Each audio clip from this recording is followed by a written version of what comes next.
Indonesia dari dulu terkenal sangat kaya akan rempah-rempah. Kekayaan inilah yang membuat bangsa-bangsa Eropa tertarik untuk datang.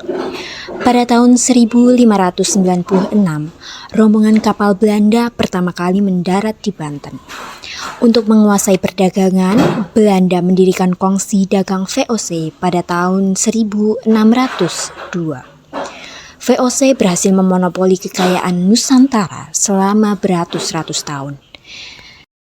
Namun akibat korupsi yang merajalela dan perang tiada henti menggerogoti tubuh kongsi dagang ini hingga bangkrut dan dibubarkan pada akhir tahun 1799. Pada tahun 1942, dunia sedang sibuk dengan kekejaman dan penindasan oleh Nazi di Eropa. Sementara di Indonesia, kekejaman dan penindasan itu datang dari Jepang. Pada tahun yang sama, 1942, Jepang masuk Indonesia dengan propaganda. Mereka mengusir Belanda dan banyak yang percaya saudara tua dari timur ini akan membawa harapan baru bagi Indonesia. Tapi kenyataan yang datang justru penderitaan yang lebih gelap.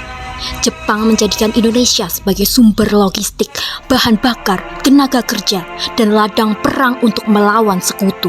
Sejarah mencatat masa 3,5 tahun penduduk Jepang adalah salah satu periode paling kejam yang pernah dialami oleh bangsa ini. Romusa. Di Jawa dan Sumatera, jutaan rakyat dipaksa menjadi romusa. Mereka diangkut dengan kereta penuh sesak, dibawa ke proyek-proyek rahasia. Sebagian bahkan dikirim ke luar negeri, ke Thailand dan Burma untuk membangun rel kereta api yang kelak dikenal sebagai Death Railway. Tanpa makan yang cukup, tanpa obat, mereka yang bekerja di bawah terik, yang jatuh sakit, biarkan mati di pinggir rel. Kuburannya tersebar di sepanjang hutan Burma, ribuan kilometer dari tanah air mereka sendiri. Di desa-desa Jawa Barat, Jawa Tengah, dan Sulawesi, tentara Jepang datang membawa janji, yaitu pekerjaan dengan gaji di kota. Tapi ternyata mereka dibawa ke barak-barak militer Jepang. Para gadis muda dijadikan jukun Ianfu, pelampiasan nafsu bejat tentara Jepang. Mereka dipaksa melayani puluhan tentara setiap harinya yang menolak disiksa. Banyak yang tidak pernah pulang, dan mereka yang selamat kembali dengan luka yang tak terlihat, luka batin yang membuat mereka memilih diam seumur hidup. Di Jawa, Bali, dan Sumatera, tentara Jepang merampas semua hasil bumi. Padi, singkong, bahkan kerbau dan sapi diangkut untuk kebutuhan militer. Rakyat dipaksa menanam jarak dan kapas, bahan perang, sementara sawah dibiarkan terbengkalai. Petani di Jawa Tengah yang menolak menyerahkan hasil panennya dipukul di depan keluarga lalu dibawa pergi. Bagi rakyat kecil tiada hari tanpa ketakutan, semua bisa hilang dalam sekejap hanya karena melawan. Di Kalimantan Barat tahun 1943 sampai 1944, Jepang melancarkan operasi rahasia. Ribuan bangsawan, ulama, guru, dan pedagang ditangkap. Dituduh membantu pejuang, mereka dibawa ke hutan Mandor sekitar 88 km dari Pontianak. Di sana mereka dieksekusi, ditembak, dipenggal, atau dikubur hidup-hidup. Tragedi ini dikenal sebagai Mandor Affair. Lebih dari 21.000 orang hilang dalam satu operasi. Sebuah genosida yang jarang disebut dalam sejarah Indonesia. Di Jawa, rakyat terpaksa menanam tanaman perang. Gudang-gudang beras penuh untuk tentara, sementara desa-desa sekitarnya kelaparan. Banyak keluarga hidup hanya dari ubi hutan atau singkong liar. Kelaparan membunuh lebih banyak rakyat daripada peluru.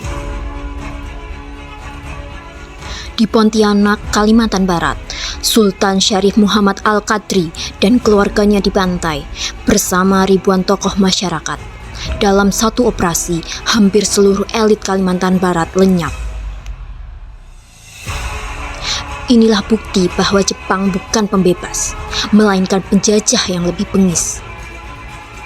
Agustus 1945, jauh dari Indonesia, 2 bom atom jatuh di kota Hiroshima dan Nagasaki.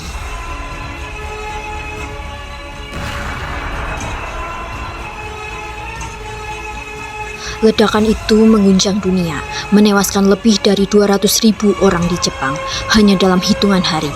Bagi rakyat Indonesia, peristiwa ini adalah titik balik. Kekalahan Jepang semakin mendekat, dan hanya beberapa hari kemudian, kesempatan emas untuk memproklamasikan kemerdekaan akhirnya tiba.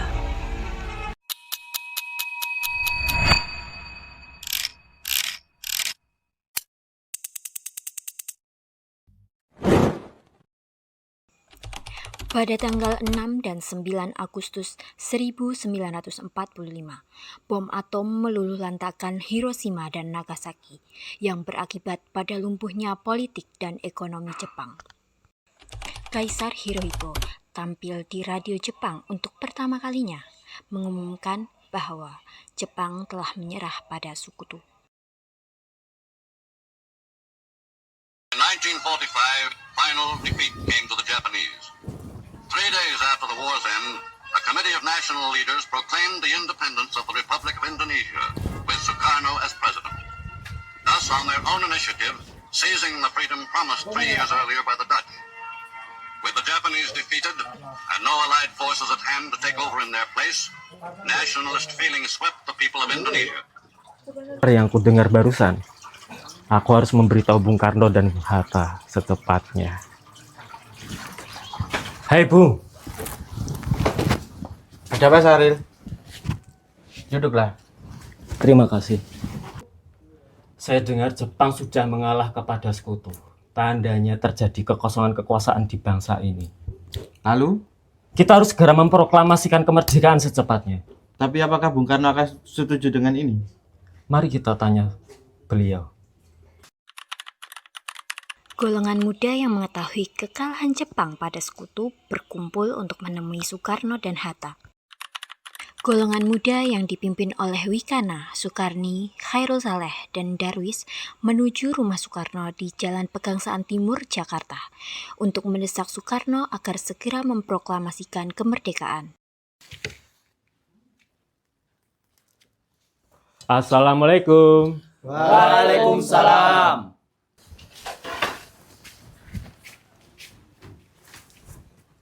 Silakan duduk, Bung. Baik, terima kasih. Sebenarnya ada keperluan apa, Bung, datang kemari? Saya mendengar kabar yang sangat menggembirakan bahwa Jepang sudah mengalah kepada sekutu. Ini kesempatan kita buat mengambil alih kekuasaan di negeri ini.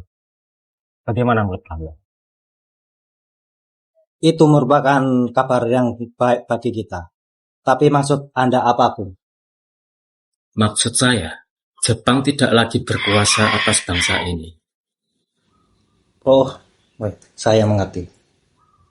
Sekarang apa yang harus kita lakukan untuk mengisi kekosongan? Bagaimana kalau kita mengajukan kepada Bung Karno dan Bung Hatta agar segera memproklamasikan kemerdekaan Indonesia secepat? Saya setuju Bung usul Anda. Waktu inilah yang tepat untuk memproklamasikan kemerdekaan Indonesia. Tenang. Kalian duduk di tempat masing-masing. Kalau kalian setuju, besok mari kita datang ke rumah Bung Karno untuk membicarakan rancangan ini.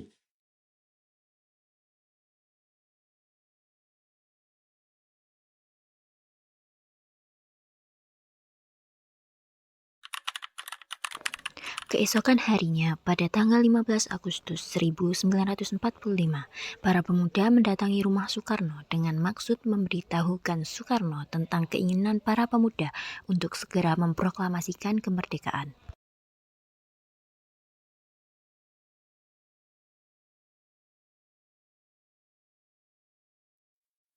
Assalamualaikum. Waalaikumsalam. Maaf, apakah Bung Karnonya ada? Kami ingin bertemu dengannya. Iya, Kang Mas ada di dalam. Ada perlu apa ya? Begini Bu, ada hal penting yang mau kami bicarakan dengan beliau. Kalau begitu silahkan masuk dulu. Terima kasih. Siapa Bu yang datang? Kang Mas, di depan ada pemuda datang. Mereka ingin berbicara penting katanya. Oh, begitu. Suruh mereka masuk. Baiklah. Ada apa saudara-saudara menemuiku? Sekarang Bung, malam ini juga kita kobarkan revolusi. Kita harus merebut kekuasaan. Kami siap mempertaruhkan nyawa kami, Bung. Jika Bung Karno tidak mengeluarkan pengumuman pada malam ini juga, akan terjadi pertemuan darah dan pembunuhan secara besar-besaran. Potong leherku malam ini juga. Tidak perlu menunggu besok. Sudah, tak ada gunanya kalian bertengkar. Mari duduk dan bicarakan ini baik-baik. Jepang adalah masa silam. Saat ini kita harus menghadapi Belanda yang akan berusaha menjadi tuan negeri kita ini. Jika saudara tidak setuju dengan apa yang saya katakan dan mengira saudara sudah sanggup dan siap untuk memproklamasikan kemerdekaan, mengapa saudara tidak memproklamasikan kemerdekaan itu sendiri? Saya hanya mengingatkan, Bu, jika kemerdekaan Indonesia tidak dilaksanakan malam ini juga, besok rakyat akan membunuh semua orang yang dicurigai sebagai pro Belanda seperti orang Ambon. Karena benar, Bung. Mengapa kita harus menunggu Jepang untuk memerdekakan kita? Mengapa tidak kita yang memerdekakan diri kita sendiri? Kekuatan kita tidak sebanding dengan kekuatan Jepang dan sekutu. Maka perlu negosiasi mutlak untuk kemerdekaan negara kita. Peduli apa mereka, Bung? Betul, Bung. Lebih baik kita segera laksanakan proklamasi sekarang. Malam ini, Bung. Tenang. Ini sudah malam. Tidak baik jika kita membuat keributan seperti ini. Saya mengerti bagaimana permintaan saudara.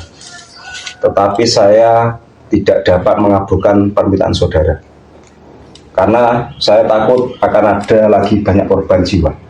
Yang jelas, kami menginginkan kemerdekaan Indonesia secepatnya. Apa ini tidak tergesa-gesa? Sedangkan kebenaran berita menyerahnya Jepang kepada sekutu itu masih diragukan.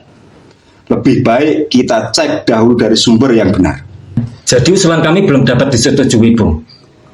Tapi saya yakin berita ini benar adanya, Bung. Nanti kita bicarakan dahulu dengan anggota PPKI. Karena saya sendiri tidak bisa mengambil keputusan sendiri. Ya sudah, Bung, kalau memang keputusan Bung Karno seperti itu, apa boleh buat? Mungkin pembicaraan ini kita cukupkan sampai malam ini aja. Sebelumnya, kami mohon maaf telah mengganggu waktu istirahat Anda. Tidak apa-apa, silahkan. Malam harinya, para pemuda sepakat mengadakan rapat kembali tepatnya pukul 20.00 WIB untuk membahas mengenai sikap Soekarno yang kurang mendukung keinginan para pemuda.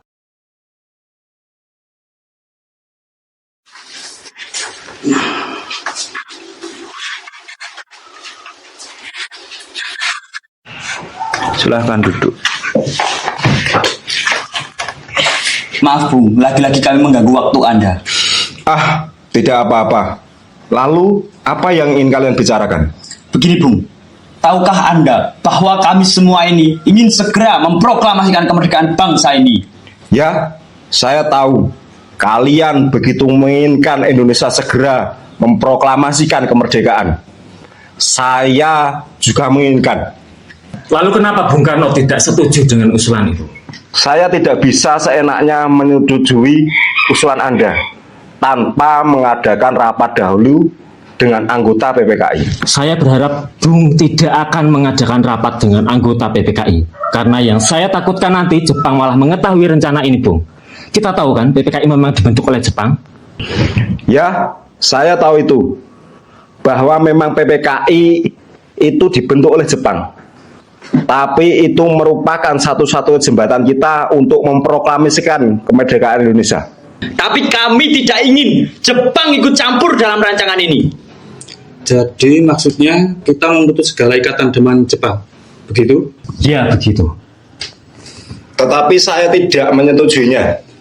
Lebih baik kita bicarakan masalah ini dengan anggota PPKI. Agar nantinya saat memproklamasikan kemerdekaan Indonesia, kita tidak mengalami banyak masalah. Tapi, Bung, tidak ada tapi-tapian. Saya tidak akan menyetujui keinginan kalian. Assalamualaikum. Waalaikumsalam.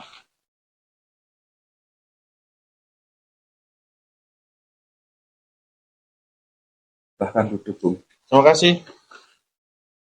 Ada apa ini? Para pemuda dan tokoh datang berkumpul di sini. Tidak ada apa-apa, Bung. Senang sekali Bung Hatta datang kemari. Kami sedang membicarakan keinginan para pemuda. Memang apa keinginan para pemuda itu?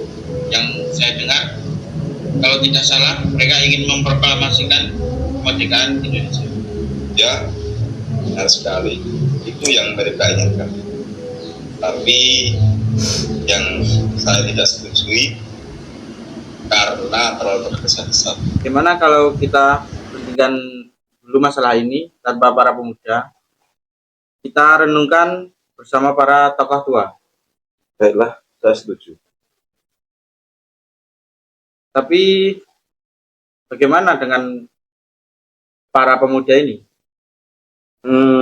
Biarkan para pemuda duduk di serambi belakang. Para pemuda keluar dari rumah Soekarno dan menunggu tokoh tua yang berunding. Mereka menunggu di serambi belakang. Saya tetap pada pendirian saya bahwa kami tetap tidak ingin memproklamasikan kemerdekaan Indonesia sekarang ini. Sudah, kalau memang keputusan Anda seperti itu, apa boleh buat. Tapi yang jelas, kami akan segera memproklamasikan kemerdekaan Indonesia secepatnya. Mari. Saudara-saudara, bagaimana yang kita ketahui bahwa Bung Karno telah menolak untuk melaksanakan proklamasi sekarang. Lalu, apa yang harus kita lakukan? Saya mengusulkan untuk Bung Karno dan Bung Hatta, apa kita asingkan saja keluar Jakarta untuk menjauhkan dari pengaruh Jepang? Apa kalian setuju dengan yang saya usulkan? Hah? Diasingkan? Kita bawa keduanya ke suatu tempat dan kita bujuk mereka. Ya, itu benar. Tapi harus kita bawa kemana? Bagaimana kalau kita membawa mereka ke Rengas Dengklok? Karena di sana dekat dengan pangkalan peta yang keamanannya terjamin. Ya, baik.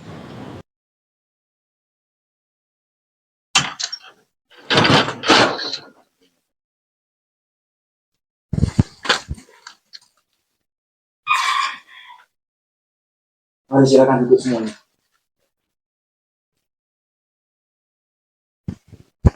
Ada perlu apa, saudara datang pagi ini? Ini perihal kemerdekaan, Bu. Kami bermaksud membawa Anda dan Bung Karno untuk ikut kami ke tempat pengasingan. Ke tempat pengasingan? Apa yang saudara maksud?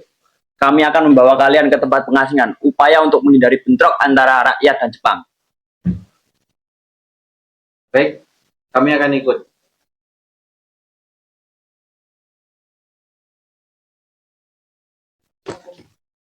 Bu, Kang Mas pergi dulu ya. Kemana?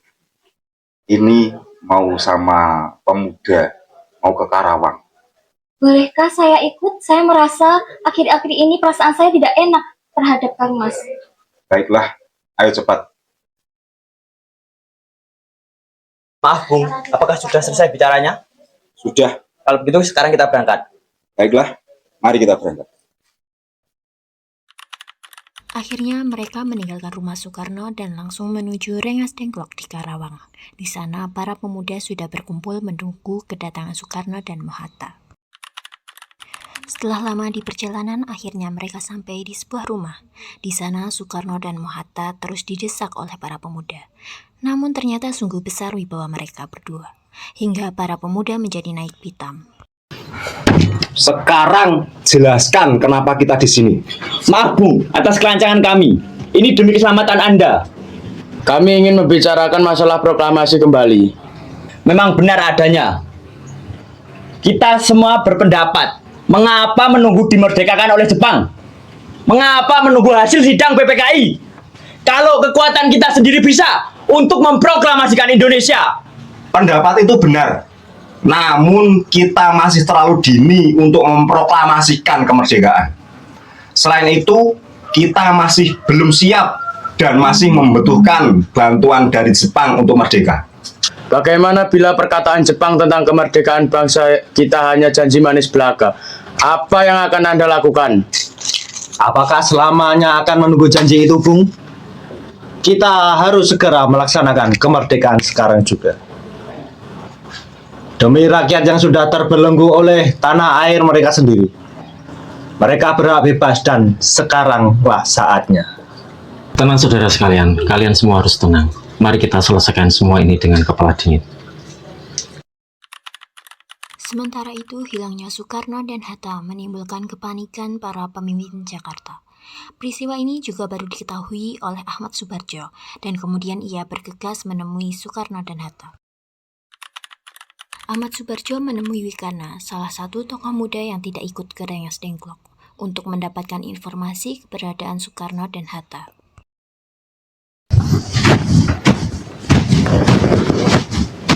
Silakan dulu, Bung. Ya, terima kasih. Jadi begini Wikana, maksud kedatanganku, terus terang aku ingin mengetahui di mana keberadaan Bung Karno dan Bung Hatta. Maaf Bung, saya tidak mengetahui keberadaan mereka ada di mana. Aku datang kemari bukan untuk menghalangi kalian untuk mendesak Soekarno dan Hatta memproklamasikan kemerdekaan. Aku akan meyakinkan keduanya untuk sesegera mungkin memproklamasikan kemerdekaan pada 17 Agustus 1945. Nyawaku jaminannya. Mereka ada di Rengas Dengklok, Bung. Ayo kita jemput mereka sekarang. Baik, Bung.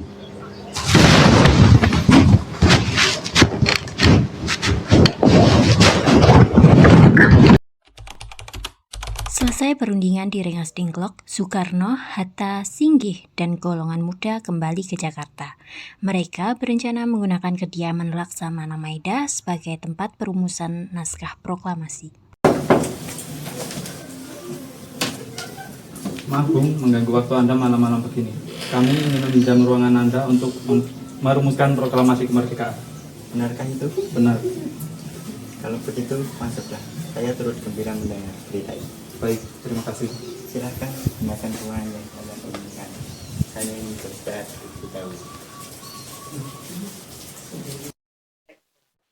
Menurut Anda, pembukaan apa yang bagus, Bung? Bagaimana untuk pembukaannya kata proklamasi? Sepertinya kata itu cocok untuk naskah itu. Ya, bagus. Lalu, untuk isinya apa? Tunggu sebentar, biarkan saya berpikir.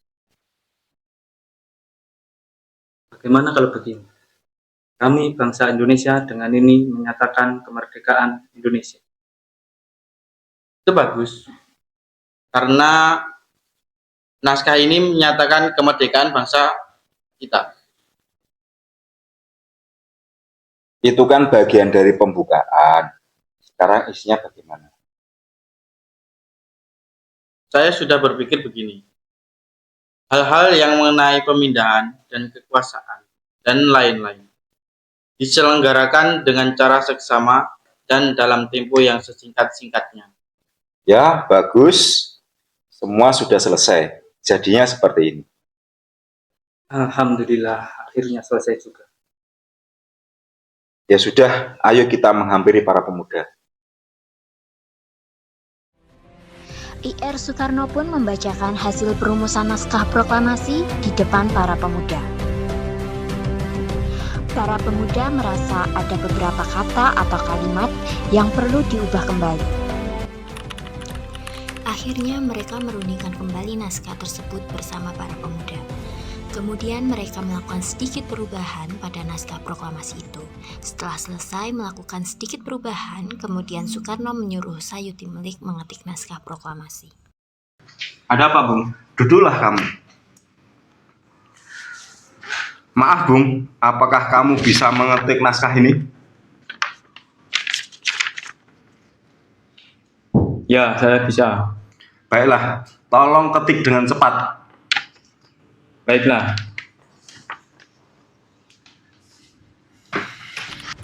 Sayuti Melik pun mengetik naskah proklamasi tersebut. Kemudian setelah selesai, naskah itu diberikan kepada Soekarno.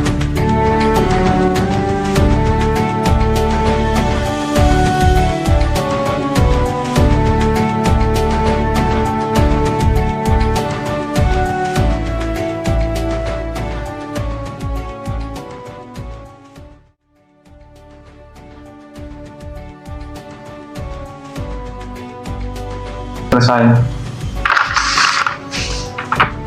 Lalu siapa yang harus menandatangani naskah ini? Terima kasih. Bagaimana kalau yang menandatangani kita semua yang ada di sini? Ya, saya setuju. Agar mengacu fakta Declaration of Independence. Saya tidak setuju. Bagaimana kalau Anda dan Bung Hatta yang menandatangani teks tersebut atas nama bangsa dan negara?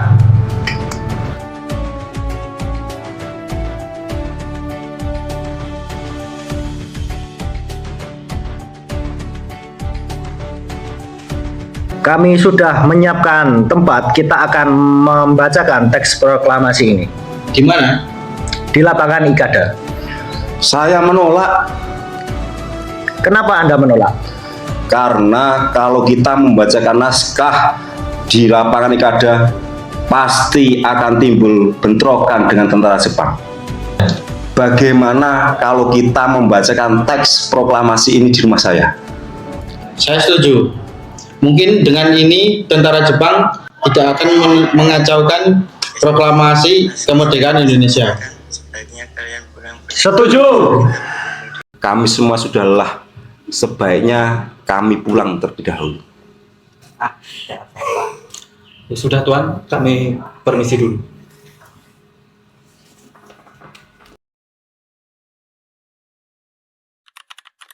Akhirnya tanggal 17 dini hari, semua pulang ke rumah masing-masing. Kecuali para pemuda, mereka menghimpun rekan-rekannya untuk menyebarluaskan berita itu ke segenap masyarakat Jakarta. Dengan cepat mereka mempersiapkan fomlet-fomlet dan mobil pengeras suara untuk memberitahukan kepada penduduk tentang kabar gembira ini. Pagi harinya pemuda-pemuda dan penduduk sekitar berkumpul di Jakarta, yaitu di rumah IR Soekarno. Karena para pemuda telah berkumpul.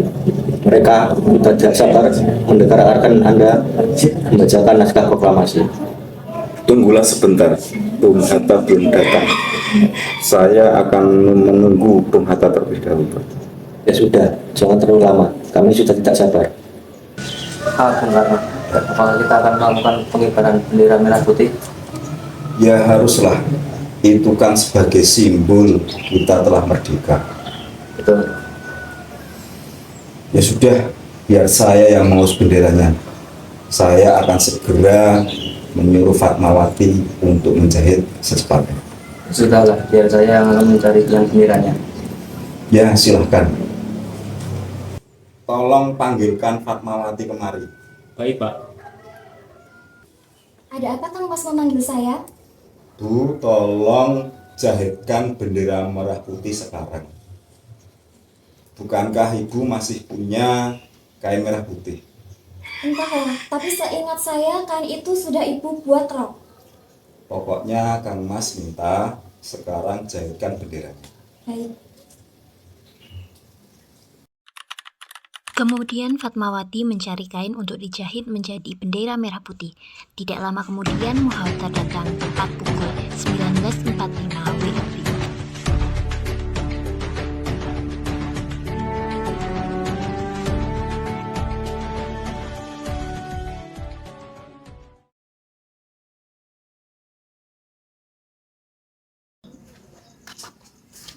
Maaf Bu, bisakah kita memulai proklamasi?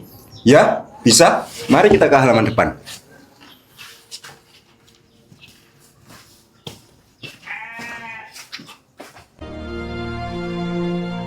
Proklamasi. Kami, bangsa Indonesia, dengan ini menyatakan kemerdekaan Indonesia. Hal-hal yang mengenai pemindahan kekuasaan dan lain-lain diselenggarakan dengan cara saksama dan dalam tempo yang sesingkat-singkatnya. Jakarta, 17 Agustus 1945, atas nama bangsa Indonesia, Soekarno, Hatta.